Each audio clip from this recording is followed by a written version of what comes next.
Well, good morning. Today is Thursday, May 7th, and welcome to our daily devotional. As we begin today, enter into our time of prayer, just want to invite you to pause and reflect on what you're thankful for today. What are you grateful for as we approach God this morning or today? Let's take some time to do that together.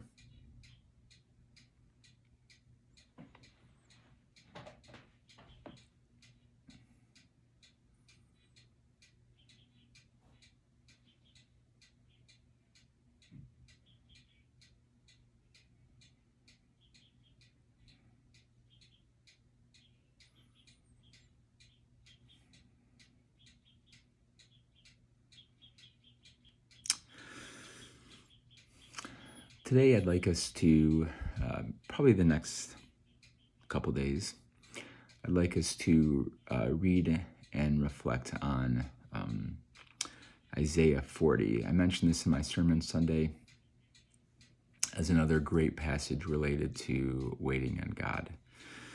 And so, we'll read it twice. I'll read it in two translations, one the NIV, then the other the Message, so that we can, it's probably a familiar passage to some, so this will help us hear it better. And I invite you to pause, or to pay attention, to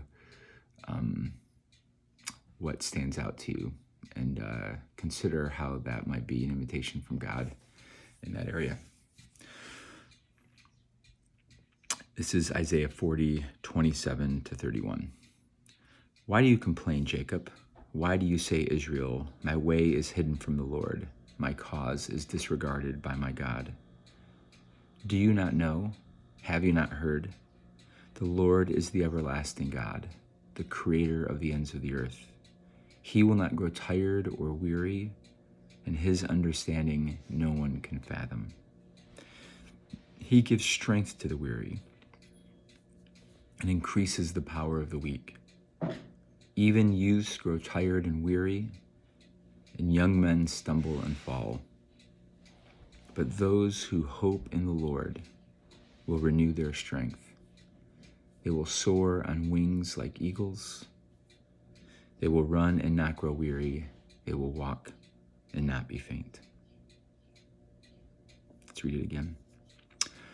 Why would you ever complain, O Jacob, or whine, Israel, saying, God has lost track of me. He doesn't care what happens to me. Don't you know anything? Haven't you been listening? God doesn't come and go. God lasts. He's creator of all you can see or imagine. He doesn't get tired out, doesn't pause to catch his breath, and he knows everything, inside and out. He energizes those who get tired. He gives fresh strength to dropouts. For even young people tire and drop out. Young folk in their prime stumble and fall. But those who wait upon God get fresh strength. They spread their wings and soar like eagles. They run and don't get tired. They walk and don't lag behind.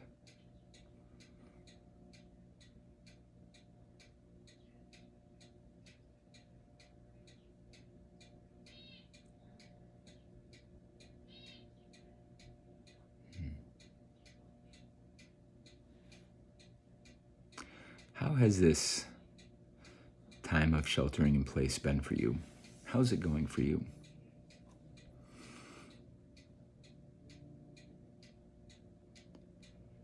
I know that for some of us, as we often say, our lives are very full, with maybe managing working from home and increased parenting and responsibilities and schooling our kids from virtually.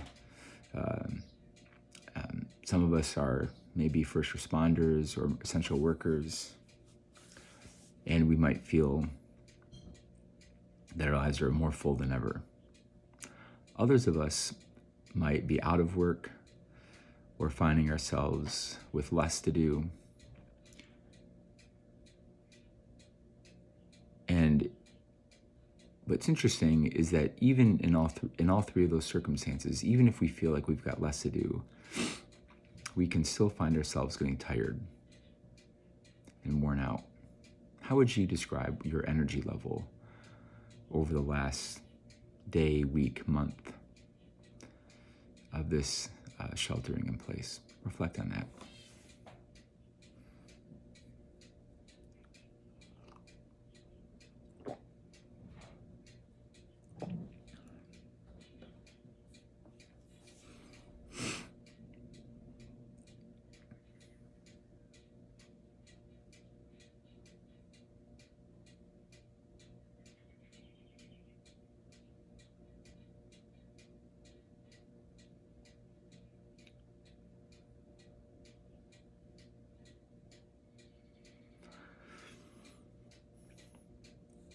Before we look tomorrow at how our hope in the Lord, our trusting and waiting on God can renew our strength, I'd like us to pay attention, as the text does, to God first.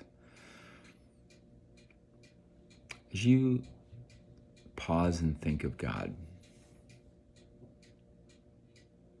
consider He doesn't grow tired or weary. His understanding is beyond our ability, is beyond our understanding. Pause and just take a few moments now to sit with that.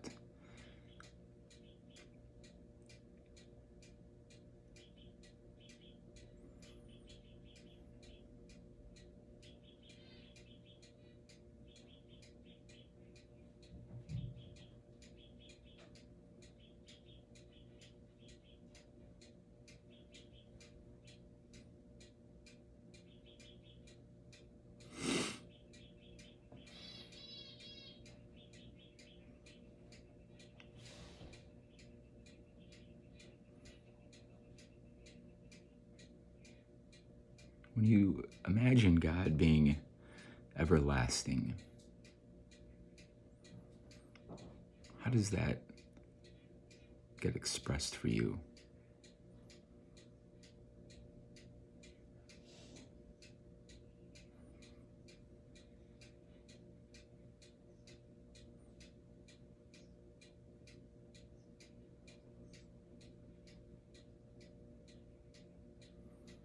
When we imagine God being tireless, how does that get expressed for you?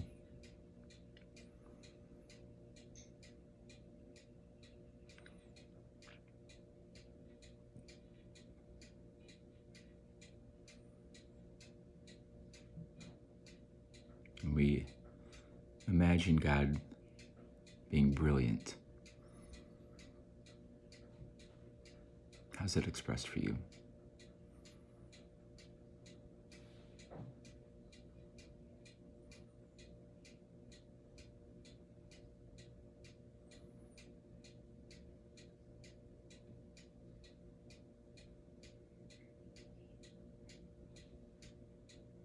Have you found yourself at all during this time of sheltering in place being tempted to complain?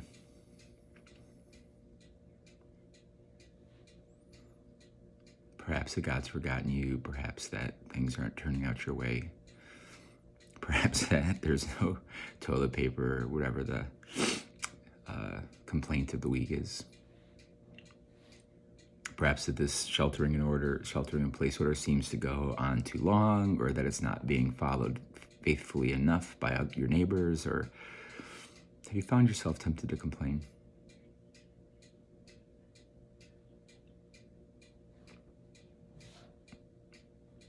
How does the reality of who God is, as described here in this passage, how does that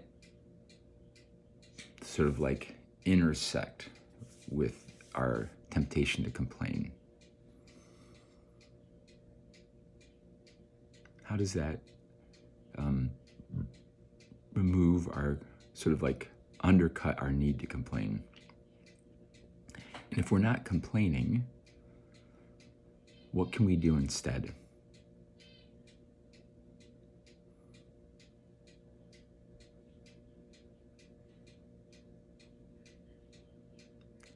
In light of who God is, instead of complaining, what else might we do? request and prayer, trust, wait? How about for you?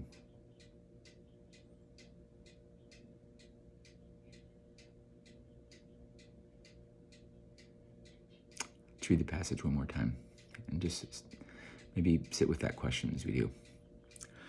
Why do you complain, Jacob?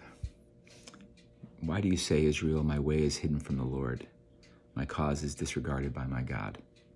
Do you not know? Have you not heard? The Lord is the everlasting God, the creator of the ends of the earth. He does not grow tired or weary, and his understanding no one can fathom. He gives strength to the weary and increases the power of the weak. Even youths grow tired and weary, and young men stumble and fall.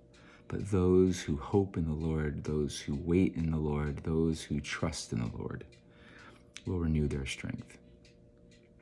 They will run and they will soar on wings like eagles. They will run and not grow weary.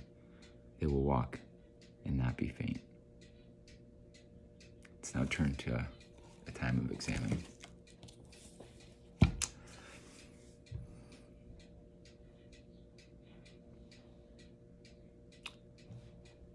God, our kindly light, we pray that you would come, shine your light of hope and truth upon us today.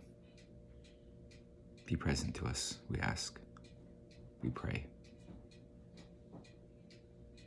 Amen. As you review and reflect on the previous 24 hours, where can you remember experiencing God being present to you? Where did you find consolation in the past day? Take a moment, reflect on that, and talk to God about that.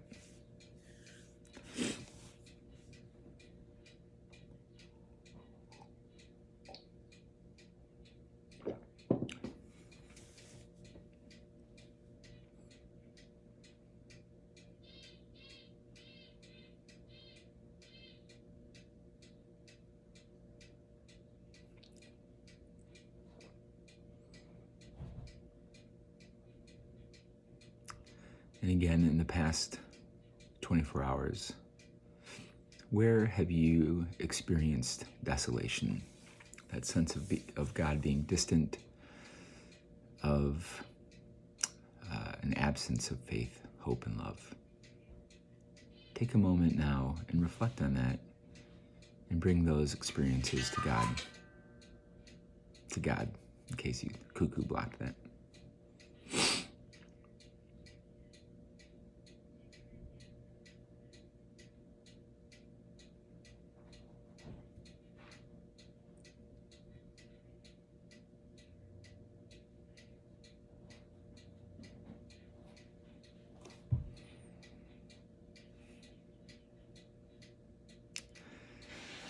And as you reflect on what you've discovered from your day of times of consolation and desolation, of times with God and where God seemed distant, and perhaps where God was present nonetheless,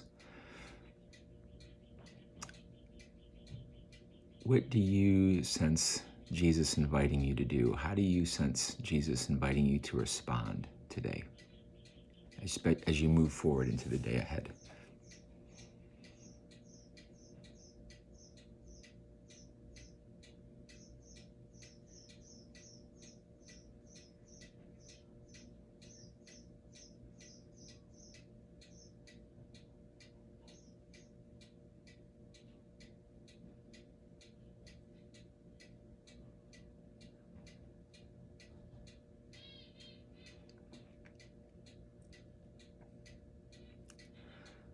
And now talk to God about the cares and concerns that you're carrying into today as you would to a friend.